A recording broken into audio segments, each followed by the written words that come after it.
Hi everyone, and welcome to the CSI Effect video lecture. Let's get started. The CSI Effect refers to public misconceptions about forensic science that have been shaped by TV shows like Law and Order, Crime Scene Investigation, and other similar dramas. These shows often portray forensic investigations as quick, infallible, and highly technological, which has led many to believe that every crime scene investigation unfolds like it does on television. However, the reality is far less glamorous. Forensic science involves slow, meticulous work, and it's often hindered by backlogs, resource limitations, and constraints of real-world technology. And we do it in the light, not in the dark, and not in heels. Research shows that a significant portion of the public believes forensic science can always solve crimes, and that's far from the truth.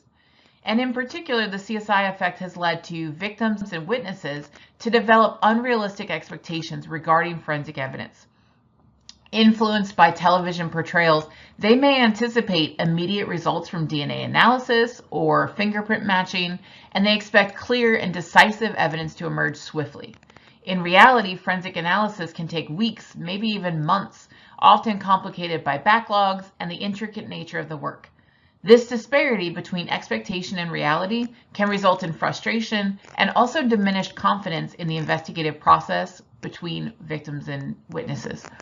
Additionally, significant media coverage of wrongful convictions has also appeared to reduce confidence in forensic science disciplines because basically they've made a big deal about all the times we get it wrong, and it makes people think we get it wrong a lot more than hopefully we do. Now, most of the research that's been published on the CSI effect will focus on the impact of forensic evidence on jury decision making. And what's interesting is that this research typically does not show the high influence of forensic science shows like we expect. But, like the readings discussed, what has definitely seen a change in expectations is the public and crime witnesses.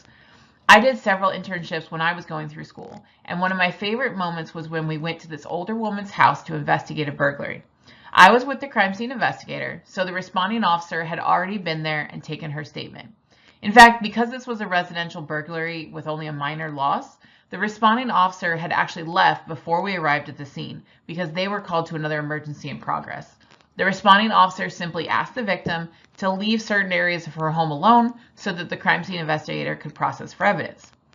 So we entered the scene, and this older lady tells us all about how she arrived home to find that the basement window had been broken in and that they had stolen her jewelry from her jewelry box. Now she shows us this box in her hand, holding it out to us, and she keeps telling us, fingerprint this, they touched this, fingerprint this, you need to get this fingerprint from it. But of course, she's grabbing it and she's opened it and she's touched it all over herself, potentially ruining any fingerprint evidence on the item. So the CSI that I was riding with explained why we wouldn't collect fingerprints from that particular item. Instead, he asked her what else could have been touched that she hadn't touched herself, and we tried to find those items. Because we knew that the victim had been touching things in the scene after the first responder left, we also got elimination prints from the victim. That way, we could compare the fingerprints that were lifted to her own prints to make sure that we identified the true unknowns at the scene and didn't just keep grabbing her own fingerprints. Now, another impact of the CSI effect is that everyone assumes, no matter what the crime scene is, that you're going to respond with the full power of the crime scene investigator. In reality, if every burglary scene was treated the same as every murder scene, there would be years-long backlogs in evidence collection, much less evidence analysis. In a minor burglary scene, a few fingerprint collections were expected.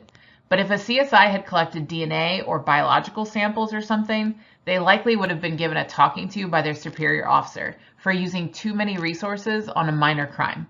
Unfortunately, there is a limited amount of personnel time and a limited amount of money for analyses, collection, and storage that agencies have. And they cannot give CSIs free rein to collect every possible piece of evidence from every possible crime scene because it would overpower the system.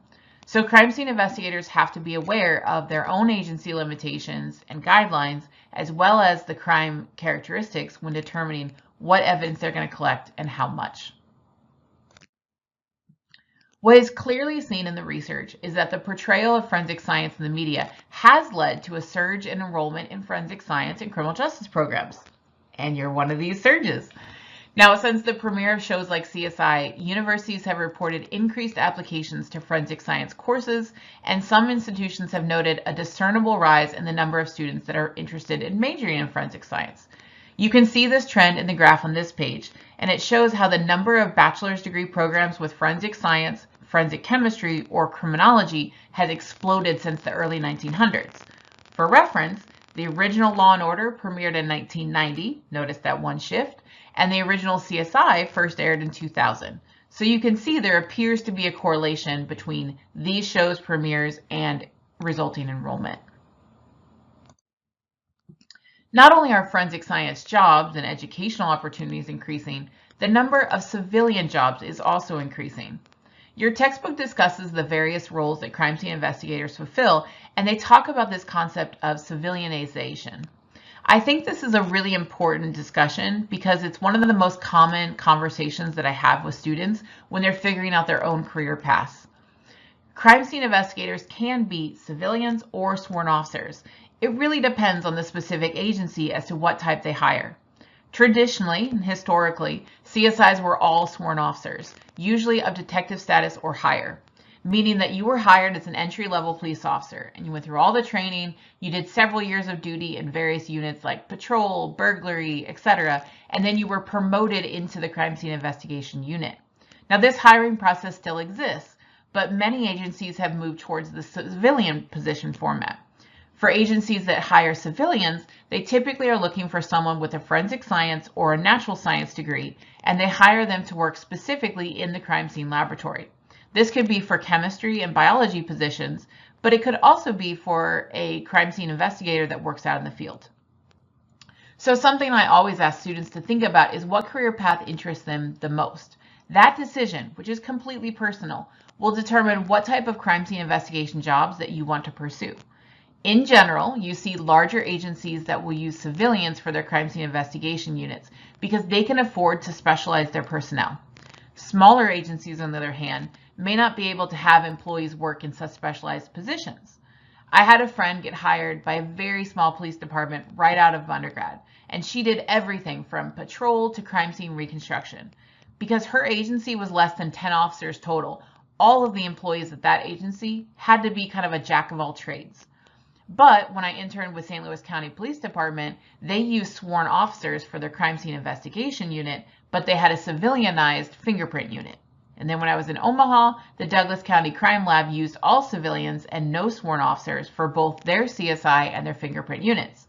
And here in Smith County, they use sworn officers. So it's really a mix. It's really a hodgepodge, and there's no specific rule about who's going to use civilians and who won't. That's something that you're going to have to consider, though, when you're deciding on your future career path and what jobs that you want to apply to. All right, well, that completes the CSI Effect lecture. Thanks for watching, everyone.